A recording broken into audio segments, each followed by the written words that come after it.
this tool that I think is pertinent to this award, to this city, to the lives that we live as Americans and the things that we have been through and what Marian Anderson represents to us.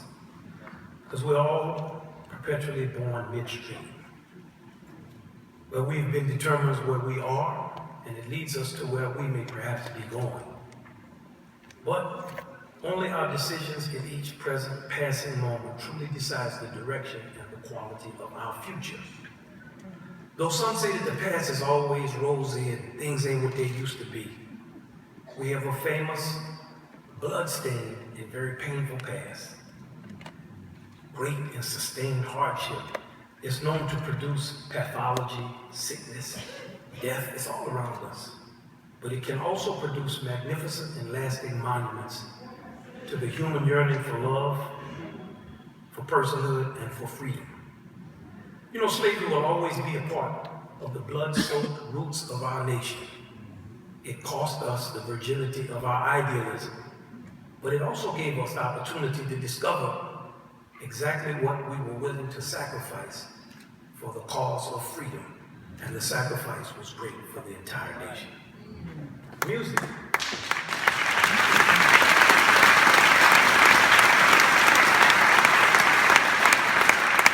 The most powerful gift of American slavery has been music.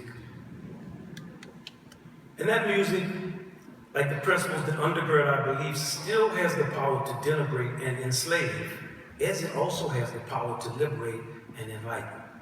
And just as there were minstrel shows and a lot of crooning and tomfoolery, there were also spirituals sung on plantations and fiddle tunes. There were spirituals sung in their natural voice, as there also was after slavery. There came to be spirituals sung with the European voice and harmony. All three of these strains, the minstrel strain, the natural sound of the spiritual, and the European sound, created very powerful legacies that in turn have had the power to liberate or enslave. And always there's more given to slavery when it is discussed than to freedom, because slavery is shiny, it's a better story. And freedom is such a hard-fought thing, and it's so hard to maintain. It can cost many a sleepless night. It can cost all kinds of comforts. It can destroy friendships. It can break up families, and even can cost lives. And on our soil, it has cost many, many, many lives. It's what Marian Anderson most understood, because that freedom cost her so much more than is evident in her bio. All old folks understood it, because it cost them all so much. Whenever you ask older people in your family about how it was, they would say, whatever price we had to pay, it was always less than mom and daddy had paid.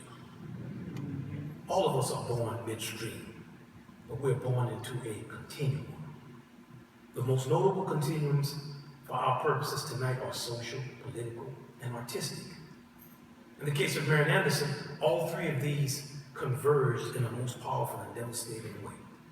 And her story is worth understanding because a large part of any group's understanding of itself consists of that part of its past that it considers to be worthy of amplification into its future. That past is our mythology, our national story, the story of ourselves that we live by and study, and ultimately the story that we teach to our children. And the artistic story of Marian Anderson is an American story much more than it is an Afro-American story, or a black story, or an African-American story, or an American Negro story. It is an American story. It is the story of church members.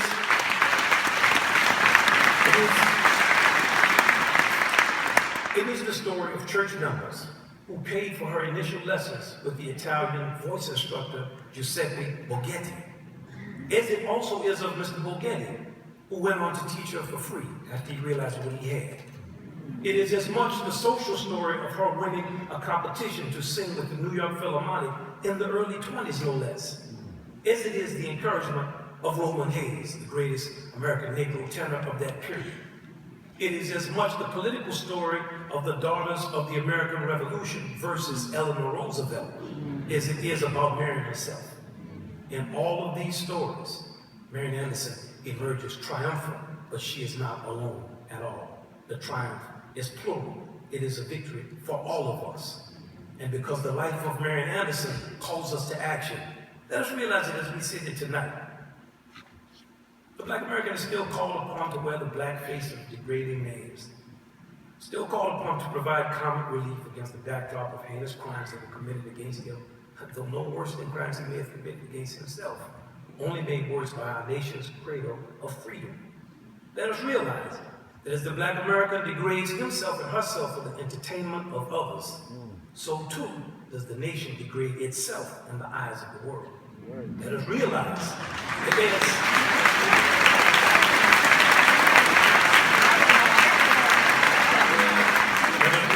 the Black American is uneducated, so too are we uneducated. I would like to make one point at this point about who I have taught in my years out here. I teach all of the students everywhere, not underprivileged kids, not in need kids, not anybody. I could be in Ferguson, I could be in the richest suburb of Detroit. It makes no difference to me. Every kid needs instruction, and that's what I'm meant to provide.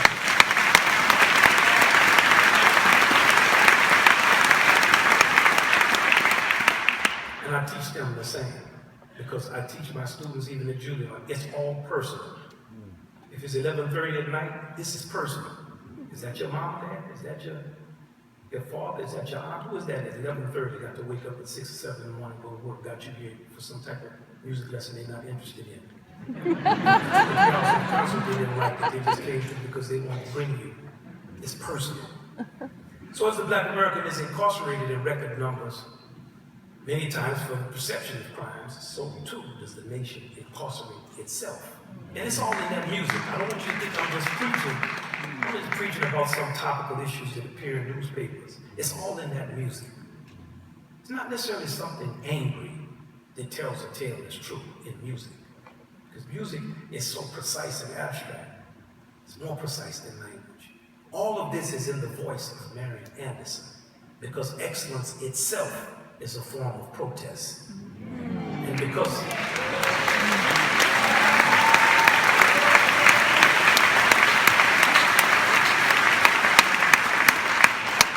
because the life of Eleanor Roosevelt was serious, let us honor her by participating fully in our political process. And because the life of Roland Hayes and the New York Philharmonic was serious, let us honor him and them by attending and taking our kids to cultural events and concerts. And because the life of Marian Anderson was serious, let us honor her by giving her life the proper framework to resonate in all of its true glory, far, far, far into the future. For the opportunity to add luster to her accomplishments, I am deeply, deeply grateful. Thank you.